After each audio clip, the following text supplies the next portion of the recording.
stori Pengwin ar ei wyliau. Mae angen wyliau arnau o'ch neidiodd Pengwin.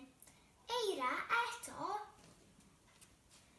Roedd Pengwin wedi sgïo, mynd ar sled a sglefrio ar ei wyliau o'r blaen.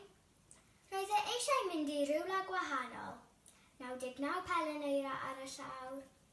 Rywle boeth. Dyna ni, fe a fi ar fy ngwyliau i'r traeth, meddai Pengwin. Paciodd Pengwin ei fag a mynd am y gogledd. Hwyl fawr, ewythr. Aeth y tonnau'n fwy ac yn fwy. Aeth yr haul yn boethach ac yn boethach. O'r diwedd cyrhaeddodd Pengwin y traeth. Cafodd Pengwin syndod mawr. Aw! Aw! Aw! Doedd y traeth ddim yn debyg i'w cartref oer.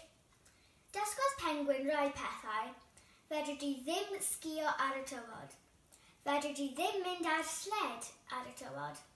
Ac yn bendant fedri di ddim sglefrio ar y tywod.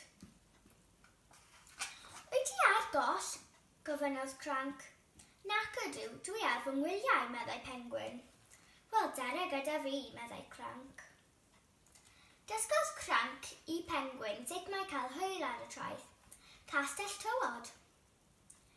Aeth Pengwin a Cranc i'r chwarae.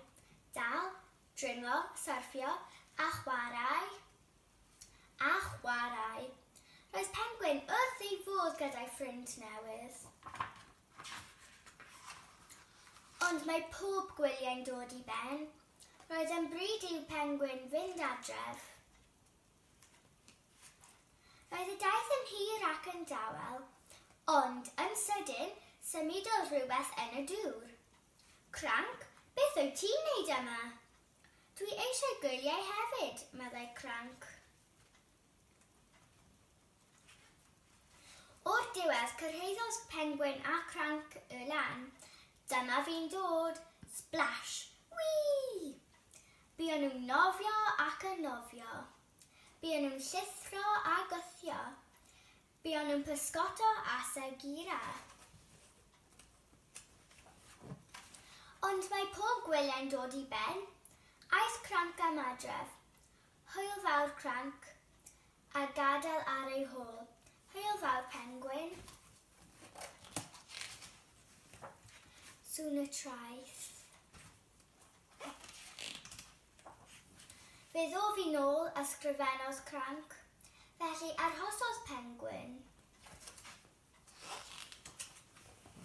Ac un diwrnod daeth Cranc i nôl. Y diwedd.